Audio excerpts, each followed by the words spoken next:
Hello and welcome to a playthrough of Sid Meier's Civilization 6.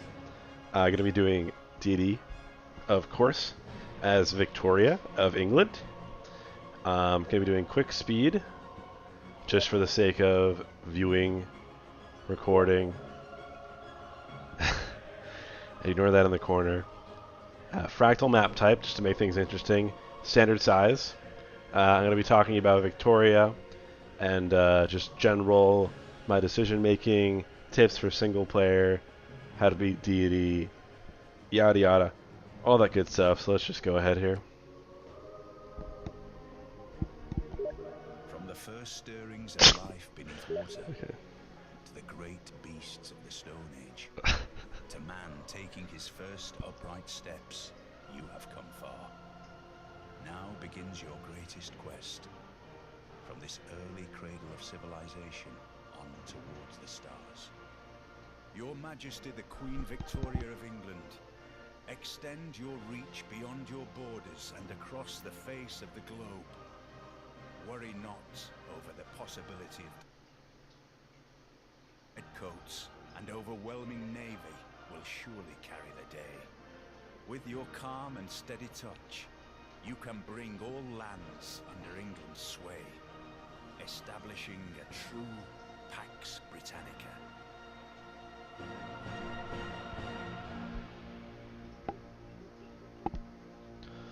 So England sucks in this game.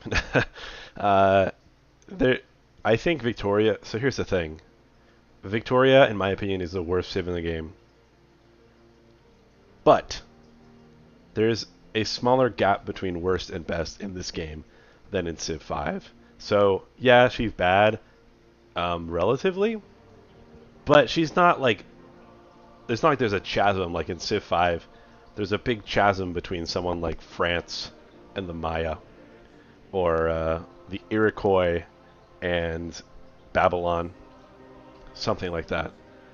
So I'll be, I guess I'll just briefly overview Victoria. Go.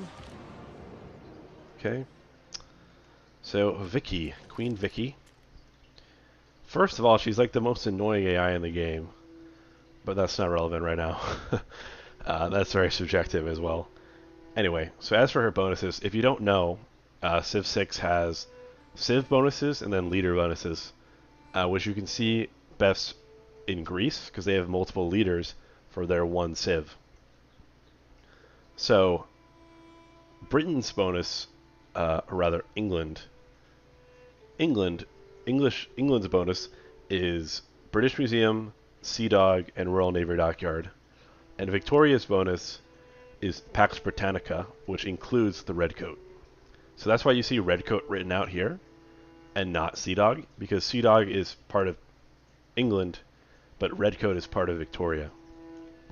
So what about Victoria? So she gets a free melee unit when gaining a city on another continent. So continents have this problem where they're kind of random. You either can have 3 continents in your capital, you can have one that stretches for miles. So it's very hit or miss. But let's just say for the most part, you're gonna have a decent chunk of land that's your continent. Not too far away will be other continents, so you can use this bonus. You can intentionally go settle other cities. The thing is, getting a free melee unit, yeah, it's nice. Saves you a bit of production, so you don't have to actually build the melee units. But all in all, it's not that good. It's not much. Specifically because one unit, that's okay, but it doesn't come out that often. Like, you're not that often, even if you're settling a bunch of cities and conquering. It's still a while between actually getting each city. So it's not like you're overwhelming your opponents with all these units. And more importantly, it's a melee unit, not a ranged unit or a cavalry unit. Cavalry and ranged units are far superior to melee units in this game, in all situations. Single player, melee units are stronger than they are in multiplayer. But still, they're still the weakest of those 3. So there's that. I mean, you do get redcoats when you have the tech, and redcoats are a decent unit. They're pretty good. Most of the you use in this game, with the exception of perhaps war carts and a few others I can't immediately name. They're not overwhelmingly amazing, and the redcoat is one such example. It's good, right? When you have this tech, you're gonna want to get some redcoats because if you're careful and you're picking your battles, you're going to be able to use this bonus consistently. So you're going to be able to use its plus 10. You're going to pick your fights where you get that bonus. Sorry. So, and plus 10, that means it gets up to 75, which is pretty good for right at the beginning of the industrial era. So if you're fighting opponents who have, if you rush this, which you should, you're fighting musketmen, so they've got 55 strength units versus your 75. So you have a 20 combat strength advantage over their melee units, which is massive. And they're either shooting you with... So this is really situational. If they're... A lot of civs, I think, won't have field cannons by the time you have redcoats. So you're probably going to be fighting into crossbowmen, which have 40 range strength and 30 melee strength. So let's say 40 range strength, shooting your 75 strength redcoat. So, but that said, let's say you're playing multiplayer. People are going to know this, right? They're going to have field cannons. They're going to have forts. They're going to have units and walls. But all in all, I'd say it's a pretty good unit because you can in single player be in control of using that bonus, and it's quite a strong bonus. So, despite me railing on melee units, the redcoat's pretty nice, and it's kind of cool because that's such an iconic figure in the history of the world. Really, Britain really spread everywhere. So as for, but all in all though, it's still just a unit. It's like it's a decent unit. It's a decent melee unit that is powerful during its window, right? You get there, it's good if you use it right and you have the circumstances, which you usually will, especially on single player. And then it goes obsolete, and you don't have this bonus before you get there. So the other thing is you have to pretty sure you have to hard build them. You can't upgrade into them, so that slows down your acquisition. So all in all, Pax Britannica as a whole is pretty garbage. I mean, a lot of the leader bonuses tend to be weaker than the Civ bonuses. So the leader bonuses for each leader tend to be weaker than the overall Civ bonus. Although in this case, Britain's British Museum bonus. So if you look at the grand scheme of Civ 6, it's garbage. It's trash because it's a moderate boost to archaeologist. So it's only for tourism victories. So 1 of 4 victories. It's only for tourism victories. It's only for archaeologists, which is going to be like 1/5 of your. I mean, you probably build more as England, but it's going to be 1/5 of your total like tourism pool. Not even counting national parks. That's just saying like you have musicians, writers, artists, archaeologists. So it's like a little less than 1/3, half of 1/3, 1/6. You get my point. Not even counting national parks, relics, seaside resorts. So it's like, okay, yeah, it's a little historical reference, but they could have come up with something a little more exciting. That said, I do prefer archaeologists over artists.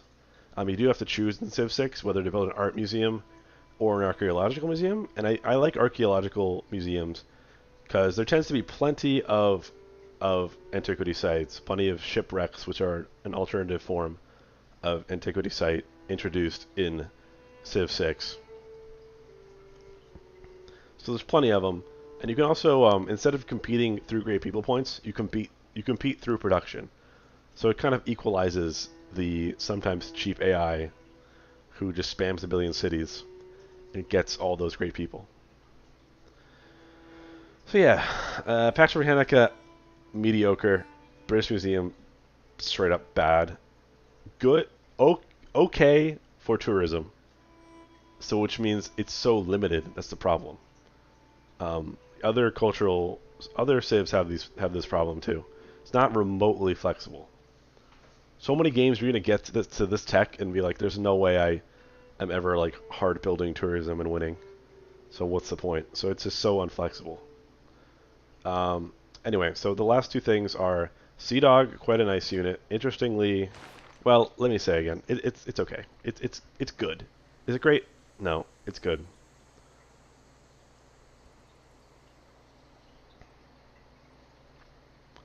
Maybe it is great. It can be great. If you're fighting a big navy and you're smart and you capture ships, that could be really cool.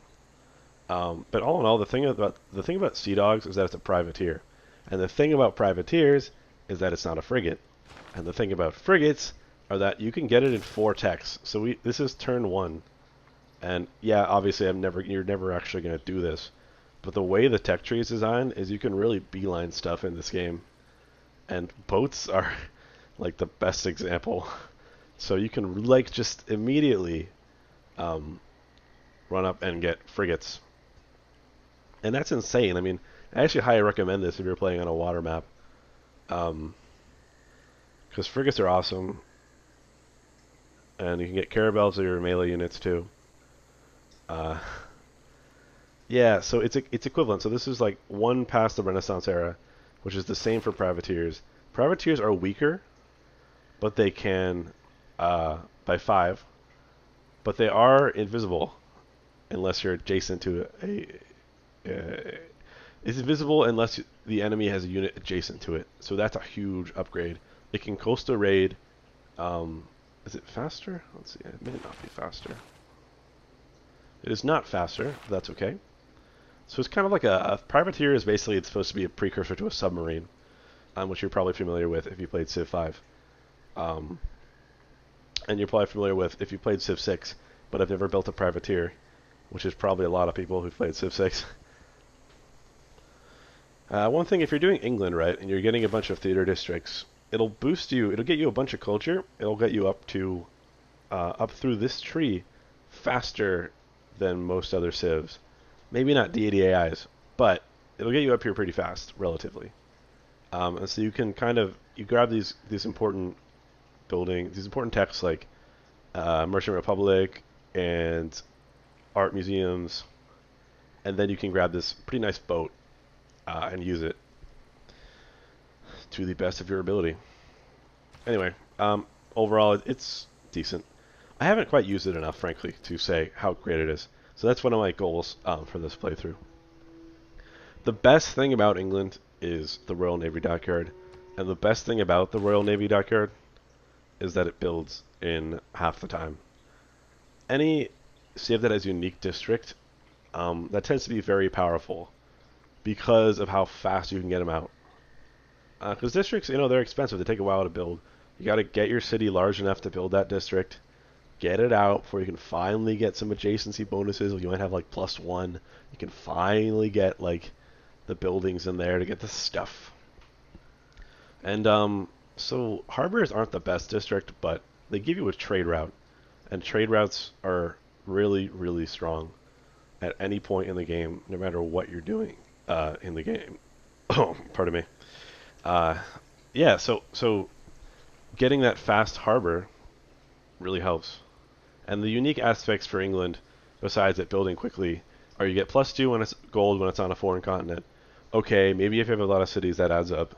And then a +1 movement, so it's like the Great Lighthouse effect, which stacks. So you can have some pretty fast boats as England, and that is good. That's a decent upgrade to a navy. +1 movement for a land unit is better than +1 movement for a boat. But +1 movement is still good. So that's England. They're kind of bad. mostly because everyone else is better. They have some stuff, so you have to play to their strengths. You do tourism, and you build a navy. They don't have any flexibility. Is probably their problem. Their other problem.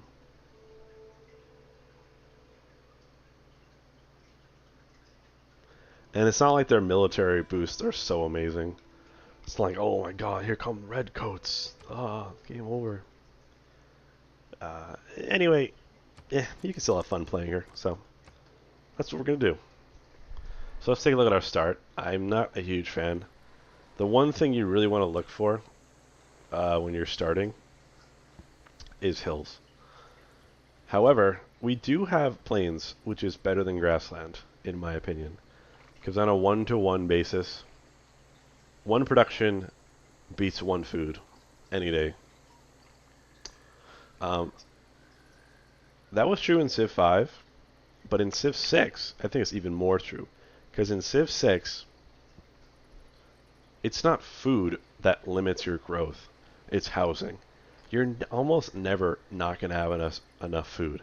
With the exception, there are always exceptions. You might settle some like crunched in city without great food yields. But in that case, you could remedy that with a trade route very easily. So for that reason, anything that boosts food, like the Hanging Gardens or the Pantheon fertility rights, it's pretty bad, if I'm being honest. So where the heck do we want to go? We kind of want this river. Maybe not. Maybe we do. I want to say no. That way, maybe we could build a aqueduct. Not sure yet. Anyway, we also want to start with this tile in our capital. 2-2 yield tile. I call these super tiles. A super tile is any tile that has 4 core yield. So food and production are core yields. Gold is not a core yield. I call that a plus yield. So I'm not going to go out of my way for a bit of gold, but getting a nice core yield tile like this is really good. And you want your city, right when it's founded, to be able to work a tile like this. Preferably 2, because it's going to grow faster than its borders will expand. So we don't have 2, so it's not the best start. And overall, this is kind of a weak start because of the lack of hills. We'll have a few once it grows. And we don't know what's here yet. I should have sent the warrior that way. That was actually a mistake. I was kind of spacing out there. Anyway, let's actually play this game. And there we go. Sailing boost. So we're on Fractal, so we don't know how big our continent is. But you already get signs that it's going to be decent sized. This curves this way. It's not like we can see 2 sides of the continent yet. So, I mean, 9 times out of 10 you want to scout. Pretty much the only time you don't want to scout is if you're on island plates. But as I headed into Interesting. the heart of New Zealand's fjordland, that same childlike feeling, I think this is a pretty good wonder. a pure, unadulterated awe came rushing back. I knew the road to Milford Sound was good, but this good?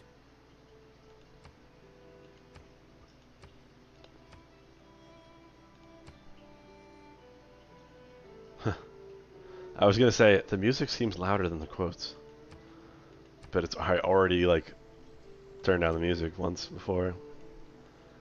Anyway,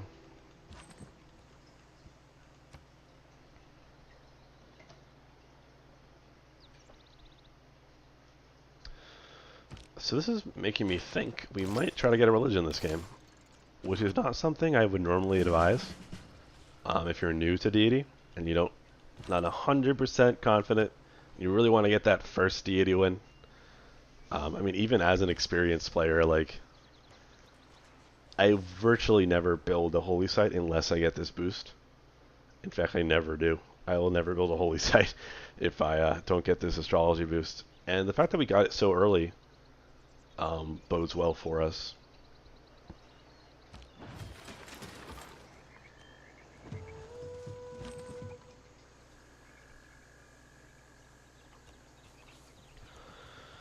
So sadly we found promotion, which is pretty much useless. The reason being, you can get the first promotion for any unit simply by fighting barbarians.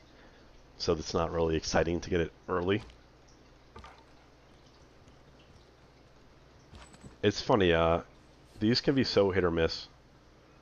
Sometimes they're great. Sometimes it would be better if it didn't exist. So if you get a boost that you're guaranteed to get anyway. So if we get a boost for horseback riding, because we're guaranteed to get that as soon as we improve the sheep, it's basically completely useless.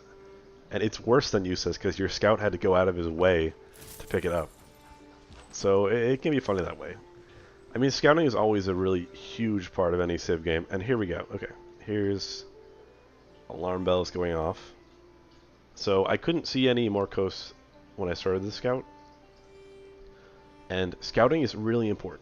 Finding these ruins, whatever they're called, villages, and first meeting city-states especially, give you monstrous bonuses in this game. So scouting is really important. And the scout is a very useful unit, even if it's not scouting. It's not a waste of a unit, even though it's quite weak. If you get the relevant, oh, we're a ways away. If you get the relevant card for fighting barbs, they can do the job. They can hunt down barb scouts. They can block. They can, if you put them in rough terrain, they can fight off warriors. And obviously, you're gonna want to send them out to the world someday. And they cost no maintenance, so they're overall, you're never making a mistake by building an extra scout. But because we can see the other coast here, I don't think we need this scout. So I'm going to go ahead and stop working on it. Which is okay. That's a good thing to do. It's very important to be adaptable in Civ. So that's what we're going to do. And you know, I want to think about this. Where are we going to put our harbor? It's always good to map out where you're going to put your districts. So we could either put it, I use this symbol for our harbor because there's like nothing that really stands out to me as boats, or maybe this because it's like movement. I don't know. I don't use that for anything else. I'm kind of used to this, so it's one of those things you get used to it, kind of like a nickname, and it just sticks. So we want commercial here. So that way, commercial hubs get a bonus. I use the circle because it's a coin for commercial, I guess. So commercials get harbors get a district. Harbors get a bonus for being next to sea resources, so there's +1. Commerce gets a bonus for being next to harbors and next to a river. So this is quite a good spot for a commercial. Or it could go here as well, and we could put something else here. But since this is already going to get all the bonuses it needs, maybe we'll put something else here, like a theater district or a holy site even. Yeah, I think we're going to go for holy site. So what I want to do here, we are going to go for a religion, which is a ballsy move on any Deity game.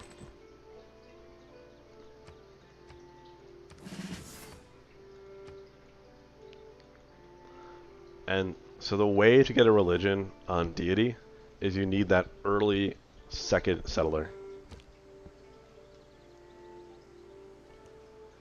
You know what? We're going to take a whack at you.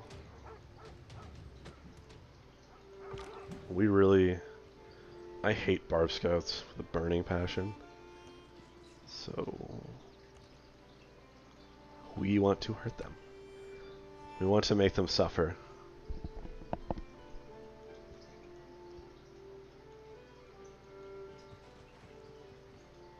I don't believe in astrology. I'm a Sagittarius and whiskey.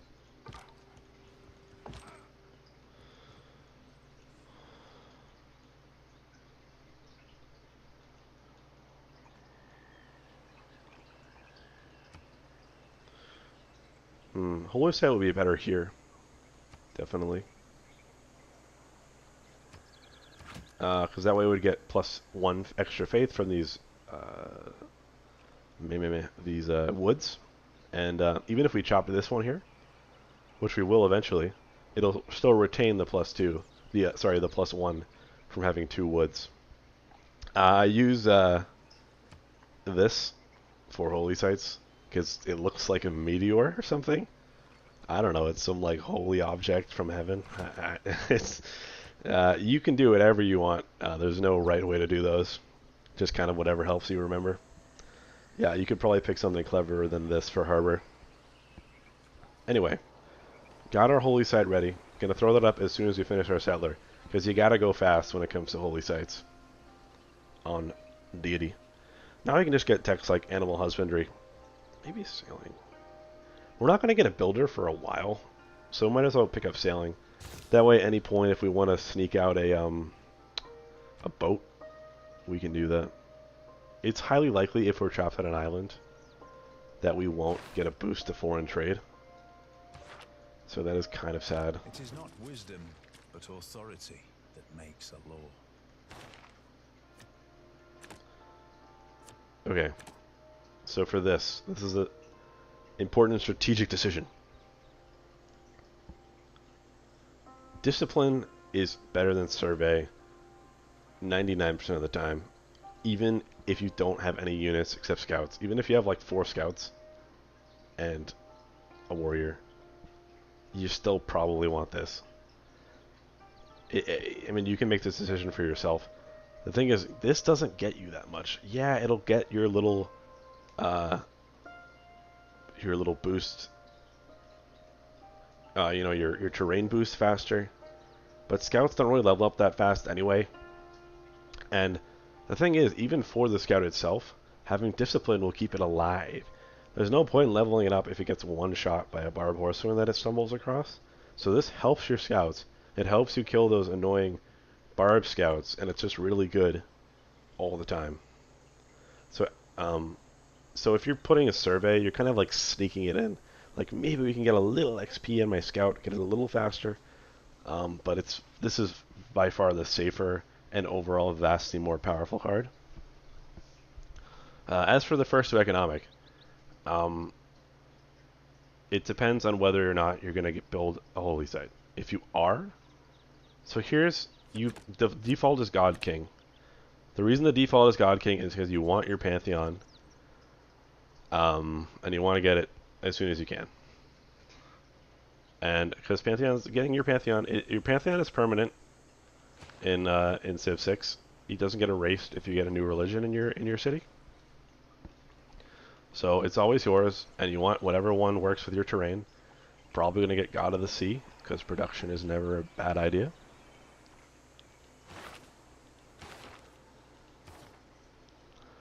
And +1 gold is better than it sounds. It's better than it was in Civ 5. It can help you get a little extra gold to do something like buy your first builder. And if you buy your first builder, you never have to hard build a builder. You never have to produce a builder without a boost if you just buy the first one. And that first builder will boost you towards your future builders. Blah. So the gold is nice. It's not just it's not nothing. It's something. But if you were going to get a holy site, this faith is wasted. It's okay if you delay your overall Pantheon. Unless you're desperate, like say you have like 7 fish and you're like, I need God of the Sea. Then yeah, you want that faith right away. But 1 production is quite good as well. It's not like this is way better than urban planning. Urban planning, some people I've heard say they like urban planning better. I don't think it's better if you're going to build a holy site. But if you're going to build a holy site, or you meet a faith city state first, so you get free faith, or you find a relic, or anything else that gives you free faith, don't bother with this. It's not worth it for the gold alone, by any means. And if you already have a faith income, this faith is not particularly useful to you, because you only want it for the Pantheon.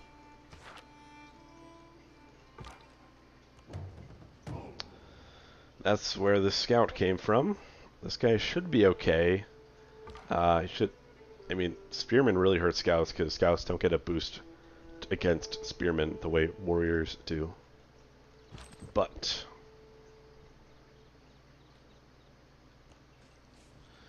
He is the barbed card, so he should be okay. And they often don't like to leave their encampments anyway. I'm going to take a break right here. I'll be right back. So sit tight.